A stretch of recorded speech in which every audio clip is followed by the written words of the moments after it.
Maraming salamat sa mga dumalo sa birthday ko. Maraming salamat sa inyo, sa Ate Cora, yung magkambal na kapatid ko. Salamat sa inyo. At saka yung mga katrabaho na Ate Cora, at saka yung iba pang mga bisita ko, yung mga nabigyan ko. Salamat po sa inyo. At ngayon po ay 60 na ako. Dadalhin ko pa yung pagkatanda ko. Hindi na po bata. Patanda na ako. Hindi na ako pa bata. Kaya sabi nga nila, ang tao daw pag tumatanda, lahat nakakalimutan. Totoo yun. Minsan nga, nakakalimot din ako. Minsan, nung napunta ako, nung kumuha ako ng ID, senior ID ko, nagpunta ako dun sa SS.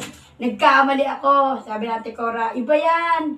Mali naman yan eh. Kaya nagkamali ako. Kasi nga, siyempre, sabi nga nila pag tumatanda ka, di ba?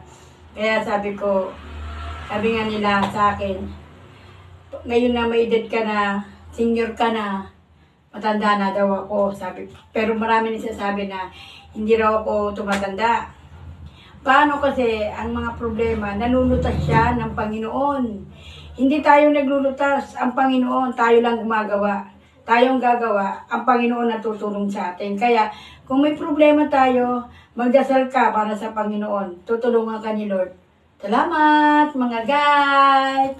Bye-bye!